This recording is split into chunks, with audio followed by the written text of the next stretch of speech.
Hey everybody, my name is Paul, the Gamer Scott, and I want to talk to you about genres. Or more specifically, subgenres. And I know. It's a sexy topic.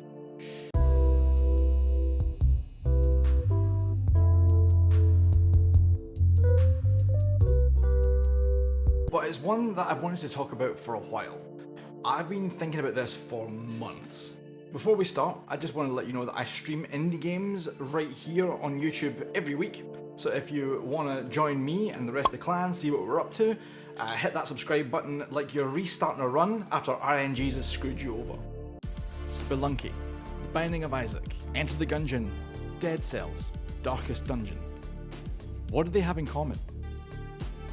One is a platformer, one is a twin-stick shooter, one's a 2D brawler, one is basically a dark fantasy JRPG. But the one word you'll find applied to nearly all of them in reviews or comments or tags is roguelike, or roguelite, but for the sake of this video I'll be using both terms kinda interchangeably.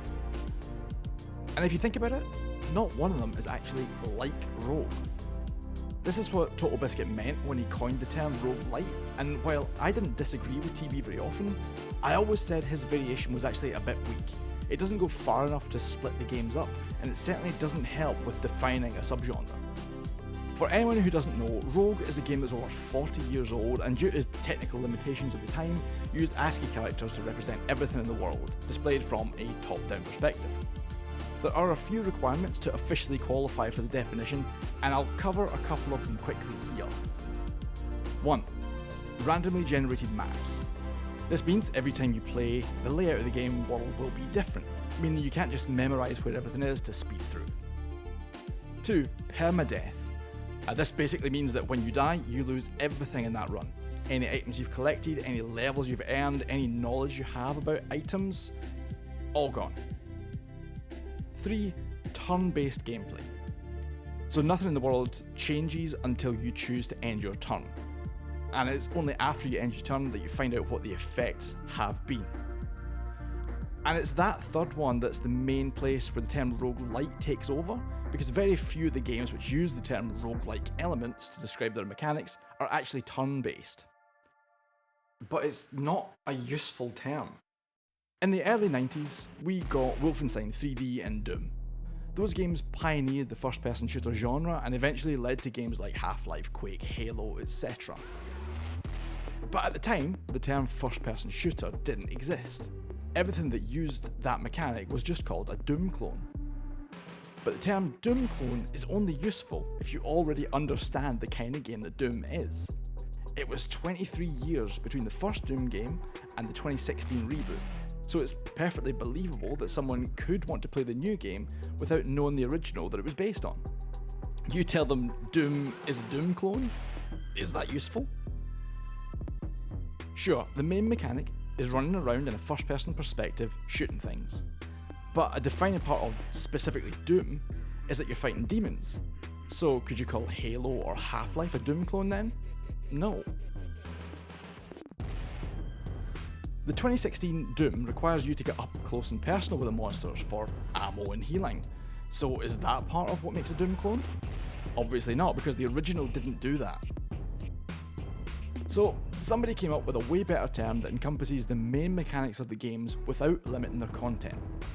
Doom falls into the same genre as Halo, Call of Duty and Quake, even though the secondary mechanics are different. And most importantly, you don't need to know any one of the previous games in order to understand what the main mechanic is going to be. Because that's just dumb. Outside the sequels, you shouldn't need to know anything about an old game to understand what mechanics are in a new one. Out goes Doom clone, in comes first person shooter. It's about shooting. In first person.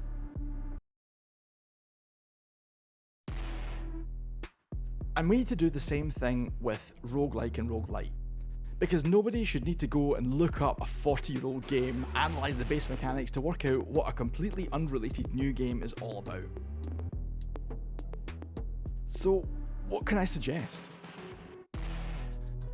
Well, coming up with a subgenre is a task for a smarter person than me, but I've got some suggestions.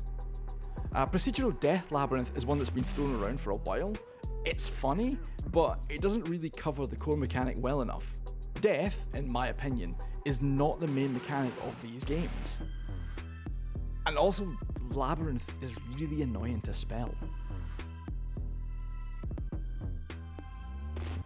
To try and keep things short and snappy, the way that FPS, RPG, RTS, MMO, 4X are, my suggestions are also pretty simple. If you're talking about squeezing both roguelike and roguelite into one category, you need to use either randomly generated or procedurally generated. Procedural is more accurate, but random is easier to understand. And since we've got such a huge selection of main genre terms using that mechanic, like your twin-stick shooters, card games, RPGs, you can't require a specific one to define the genre. It needs to encompass basically every game that can use procedural generation.